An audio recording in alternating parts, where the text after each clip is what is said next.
in order to meet the needs of students with disabilities. And then we also had the Biwako Millennium Framework from 2003 to 2012.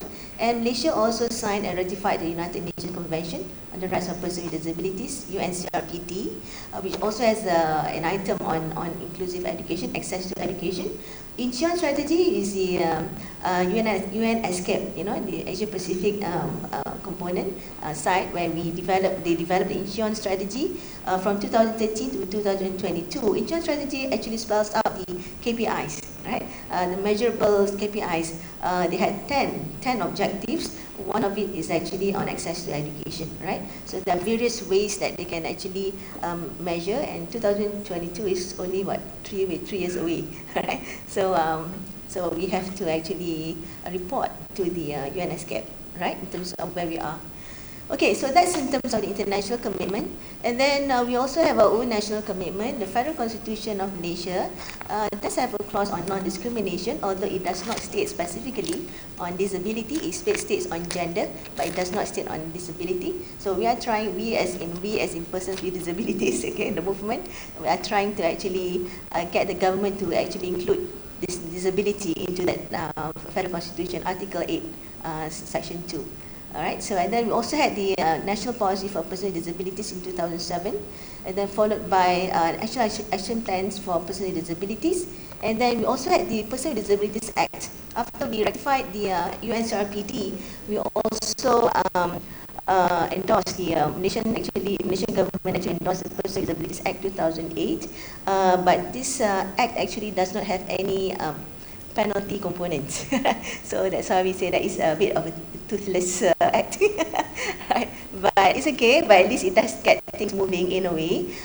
We hope that it can be reviewed and revised to actually include the punitive measures, so that the efforts can actually be expedited. Yeah? And then we also had the Education Act 1996, again the Regulations 2013, which also have got components on special educational needs. And then the latest will be the Action Plan for Persons with Disabilities, which was produced by the Ministry of Women, but with the agreement of all the various stakeholders, the ministries, all right, the various ministries also launched it together. And this action plan is to coincide with the Incheon strategy. Okay, so it ends in 2022. Okay, so these are the international and national commitments. So in terms of commitments, we have quite sufficient, I would say. It's just that we need to actually get things moving faster. Right? It's not that it's not moving, but we hope that it can move faster. Professor FONG has mentioned about what it means by disability just now. Yes, it is actually relating to persons who have long-term physical, mental, intellectual, or sensory impairments. This definition is based on the UNCRPD as well as on the Persons with Disabilities Act. Yeah? Physical, mental, intellectual, or sensory impairments which in interaction with various barriers, okay, only when it interacts with various barriers, may hinder their full and effective participation in society on an equal basis with others. Alright, so basically, I was just talking to, at dinner time last night, talking to a few people that, we have moved from, over the years, we have moved from the charity model to the medical model to the social model, and now it's the right-based model, in terms of disability issues, okay? Charity model, some time ago, talk about disabilities as a charity. Talk about persons with disability, how to help them is based on charity. When you help them, it is charitable organizations are the ones to help them. Then it moved to a medical approach. So if you have an impairment or disability, the doctors say there's something wrong with you, so we have to fix you. Okay? So if you cannot walk, we have to make you walk. You cannot see, we have to make you see. Right? So there's something wrong with the person. But not all impairments can be fixed, right?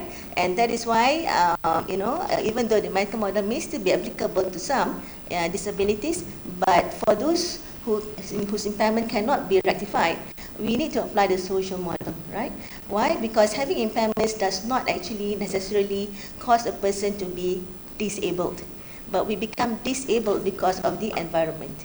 Right? So I become disabled, I'm not able to get on the stage because there is no ramp, right? So there are promises made, but empty promises now. We are so used to that. Right? So Professor Fong, but getting used to that is not good, actually, right? Okay. But anyway, so that's what it means by, having that barriers. The barriers are the one that makes us disabled. So when we talk about barriers, usually we talk about the barriers to inclusiveness.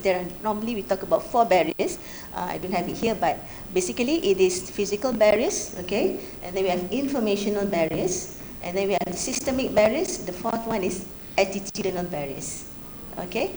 Physical barriers, I think everybody knows, there's no ramp, there's no lift, right? The toilets are not accessible, cannot be used, and so on. That's also one of the reasons why I did not, opt to stay in the hotel, okay? All right, so, that's physical barriers, we can see. Informational barriers is where we come in, the OER. Okay, informational barriers actually relate more to persons who have sensory impairments, those who are, have vision impairment, as well as hearing impairment, as well as those with learning disabilities, learning impairments. Okay, learning differences. Some countries use learning differences. Yeah. So, what do we mean by informational barriers here? We talk about information in formats which are not accessible, like what you said just now, right? So, if you want to have the documents in PDF, you cannot actually scan it in image, and then it's still in PDF, but it cannot, the screen reader cannot read it because it's in image form. Alright? So it has to be converted from the word format into the PDF format. Only then the screen reader can actually read it out for the vision impaired. Yeah? So those kind of things, and sometimes materials are not given in Braille for those individuals who need to use Braille, right? And then for the deaf, they don't have sign language interpreters, yeah. And for videos, they cannot hear, So you need to have closed captions. I'm not sure whether you're familiar with closed captions. Closed captions is actually like subtitles, right? We always see subtitles, but these closed captions will actually, type out everything that the person says, right? So it's the same language as what the person is saying, okay? Subtitle is normally in different language, isn't it? But it's in the same language, but it is being typed and scrolled as a running, footer, right? So just like subtitle, but in addition to that, it also describes what's happening in the, in terms of the sound. So if there's a dog barking, then it will say dog barking at the background. If the music is playing, the music is playing, right? The water is running, like that. So at least the person can enjoy the video, even though the person cannot see, cannot hear, but the person knows what's going on. So that's what we call by closed captioning, right? Okay, so those are informational barriers. For those with learning disabilities,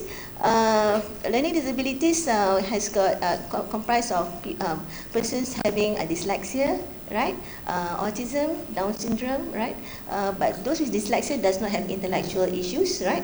But autism and Down syndrome, depending on the severity, sometimes they do have intellectual issues. Okay, so in that sense, the format of the information need to be in a format that is accessible to them as well, easy for them to understand. Basically, because for autism, for instance, we need to actually break it down into less complex sentences. For instance, simpler sentences. Okay, so later I will share with you in terms of what we do at the university, right? In terms of making things accessible for them. Okay, so those are information barriers, basically relates to those with sensory impairments as well as those with learning disabilities. For the physical barriers, is more related to those with physical disabilities, as well as those with vision disabilities. Okay, and then the third one is systemic barriers. Systemic barriers, anyone? what do you think it is? Systemic barriers relates to the system and the regulations, because sometimes the system outright says, okay, this program the person with disability cannot enter this program. Right, this academic program, this bachelor in don't know what, okay, in engineering or whatever, person with disability cannot enter. But that is already a discriminatory, system and regulation in the first place. So we cannot have that. So those are the systemic barriers. Sometimes it's been there and we do not realize that it's been there, right? Then this is where we need to actually look into our systems and our regulations and see whether or not there are components which are actually discriminatory, yeah, and we need to remove them in order to make it inclusive. The last one is attitudinal barrier. That is actually the worst of all. The attitudinal barrier is where people just do not care. Like there's no empathy, all right? So people do not care. There's attitude problem. They do not they do not see the importance of having an inclusive environment, right? So that's the attitudinal barriers. Then we have to break these attitudinal barriers in order to break all the other three barriers. Okay, so there are a few groups. Some groups there are in people who who lacks this awareness, right? Some groups they are really concerned, but they do not know how to help. Right? But there are also another group which knows what to do and are helping. So we need to work on the groups which potentially can also assist together. So this is where awareness programs need to be organized. We have training such as we call it disability equality training or disability awareness training, right? Sometimes service industries have what we call disability services related trainings, right? Okay, so these are the four barriers which we need to break in order to have an inclusive environment. Yeah? All right, so now that we have signed the UNCRPD, so we have moved from the social model alone to the rights-based approach. The rights-based approach, right? So we talk about having all these facilities as our right. It is my right as a citizen. I'm also a taxpayer. I will say that in my sharing sessions. I'm a taxpayer, but I cannot go there. I cannot go here. So I'm deprived of my, the benefits that I should get from the tax that I pay, isn't it? So I have a right. So this is where we are moving now. Okay, in terms of the statistics on person with disabilities, right? So WHO's World Health Organization's World Report on Disability, I forgot to put the year, it's 2011 actually. Okay, so estimates around 15% of the total world population live with a disability. Okay, so if we relate it to Malaysia, 15% would amount to 4.61 million people. So that's a big amount, big number, isn't it? Right, and out of this 4.61 million, by right we should have 4.161 million registered with the Department of JPOKU, Department of Social Welfare, but we only have 1.26% at the moment. Yeah, who's registered because our registration is not compulsory, and not many countries actually have this kind of policy. All right. So this is the breakdown. Okay, for Malaysia, under the Person with Disabilities Act, we have 7 categories listed, right? So we have 7 categories of disabilities: physical, learning, hearing, vision, speech, mental, and multiple disability. The highest is physical disability, followed by learning, and then vision, mental. There's one more, mental disability, and then we have hearing, followed by the last is speech disability. Looking at it, the speech is the lowest because it is actually the narrowest in terms of definition. Right? Physical is very broad. It actually comprises of all types of physical disabilities. Similarly, learning disability is very broad. It captures autism, Down syndrome, ADHD, GDD, so many types of learning disabilities. That's why the number is high. Okay. So speech is very, very narrow. So total this is 2018 figures. 2019, I'm sure Cik Pama has the latest, right? 400? 540, yeah. So it has increased, 540,000. Right, so those are the ones registered. Okay, so, sorry. All right. Okay, so I'm just going to run through this, the definition of category. So this is based on the guidelines on the registration of person with disabilities document, right? So what goes into the visual disability? So it comprises not just the blind, but also the low vision. So how they define it is based on the medical examination, okay, in terms of the extent of their vision impairment. At my university, we have a total of 76 students with disabilities and 10 staff with disabilities. Yeah? So the students with disabilities came from many types of disabilities. We have one totally blind. We have many low vision students. Right? So this is how they actually categorize it. So under hearing disabilities also, it's not just the 100% deaf, but also the hard of hearing, depending on the degree of extent of their hearing impairment. So they are either hard of hearing or they're deaf. Okay.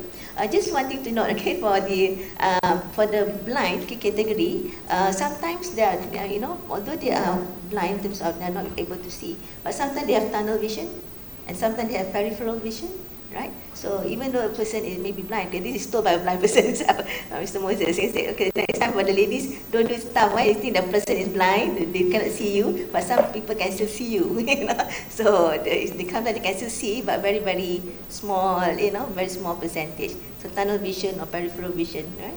So, so that's for the hearing vision, and this is hearing impairment. And this physical, I think everybody knows about this. Speech impairment, I think is also quite straightforward. Mental disabilities, sometimes sometimes it's confused with the intellectual disabilities, right? So people with autism, these are not mental disabilities, they are actually intellectually challenged, right? In terms of, depending on the severity. Right? So, but they are not mental disabilities. Mental here would be the ones who have organic mental disorder, right? Or schizophrenia. I can't even say it, you know, how to pronounce it. Then we have bipolar and then mood disorder, severe anxiety disorder, right? These are actual mental issues, right? So those who are under doctor's observation and on medication for 2 years and above, they actually can qualify for OKU card under mental disability. They can register for with the Department of Social Welfare. Okay, learning disability, as I mentioned just now, so Down syndrome, global developmental delay, ADHD, okay, autism, dyslexia, dyscalculia, dysgraphia. Dyslexia is a problem with reading, right? There's a problem with reading. Dyscalculia, problem with calculations, right? Dysgraphia is problems with writing, right? So these are actually impairments. There's actually impairments in the brain, you know.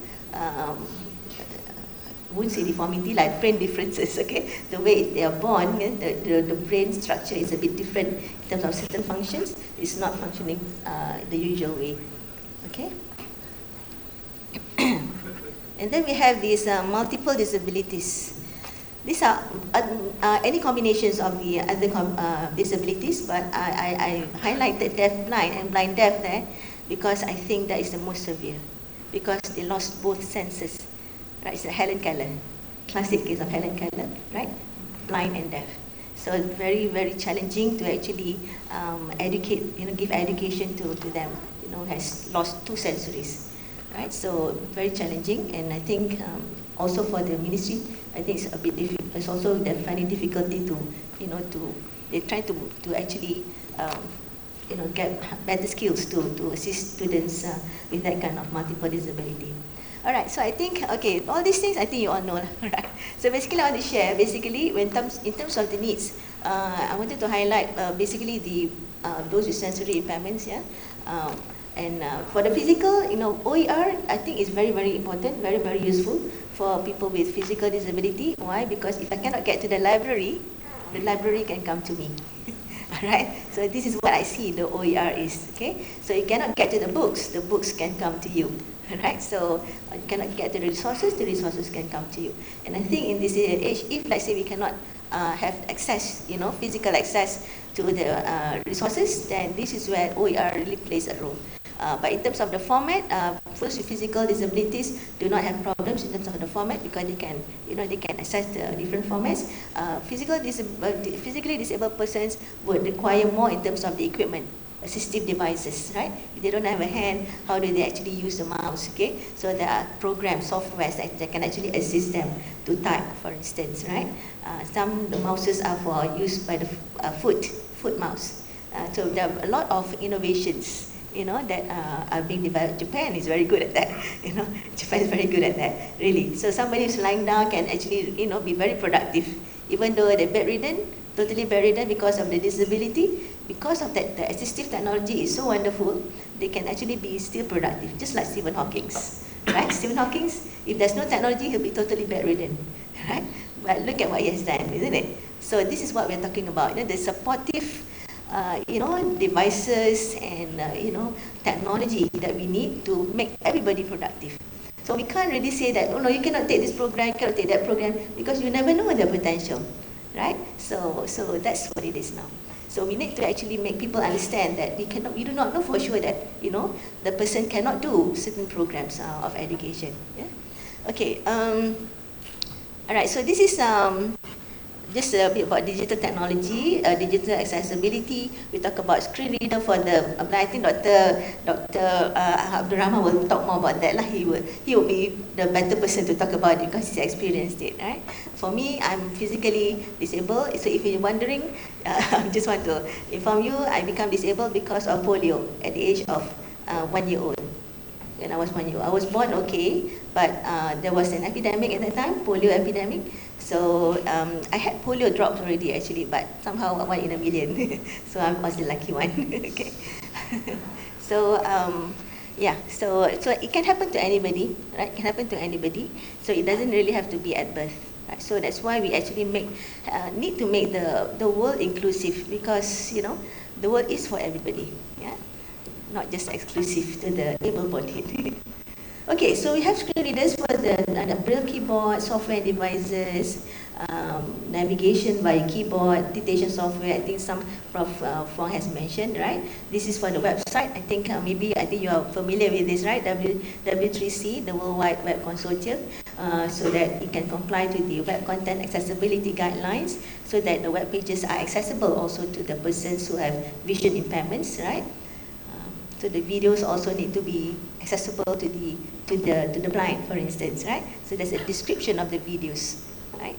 So here I'm just trying to link the visual impairment. Okay, this is just the overall support that normally is given in terms of educational support, apart from the technology.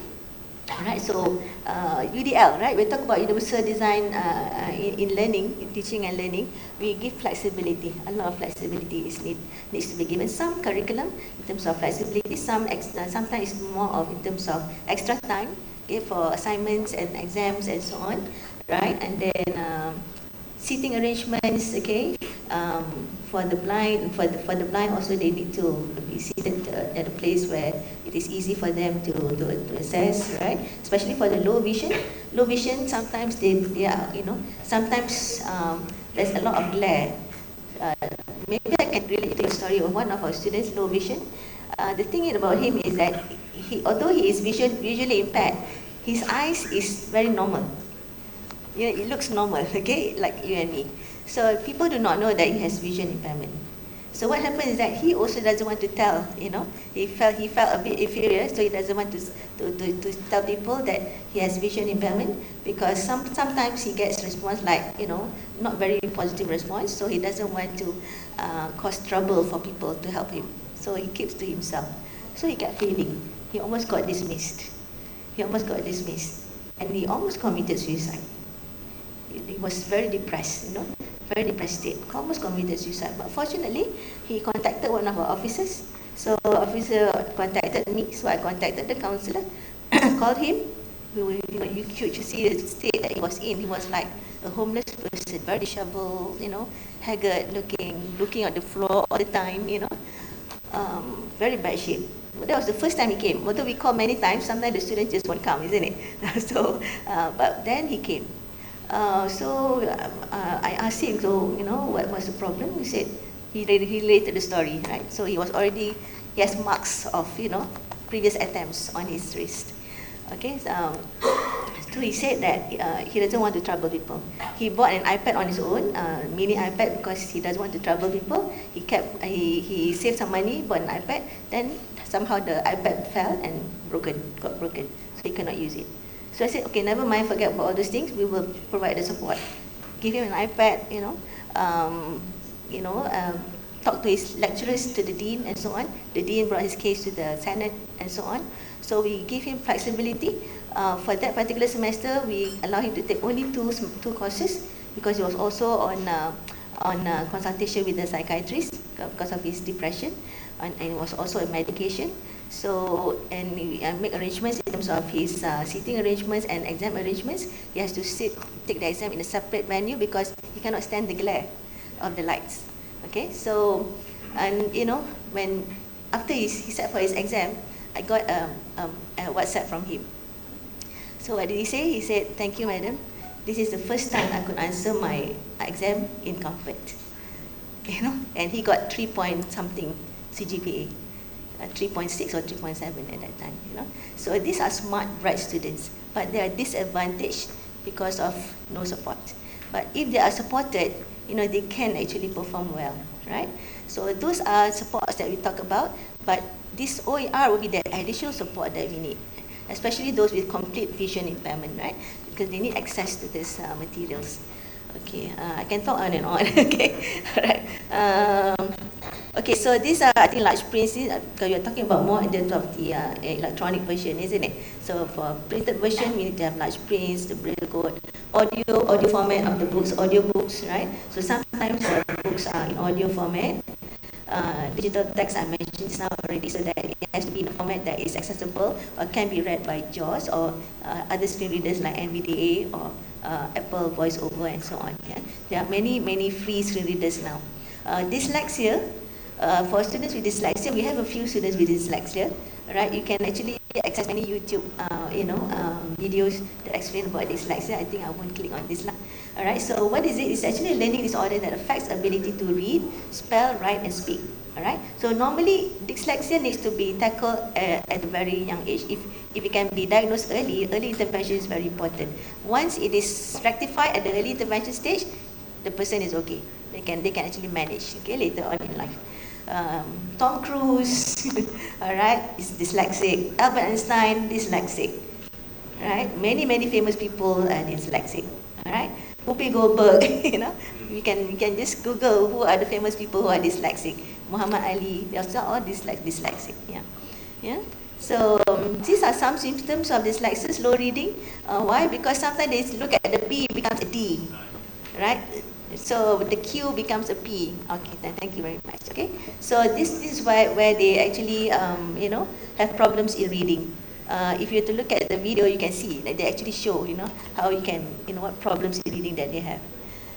Okay, so so for those with dyslexia, I think in terms of the materials, it needs to be of a larger font size. But now with the iPad and so on, it's very easy to stretch and make it bigger. Yeah.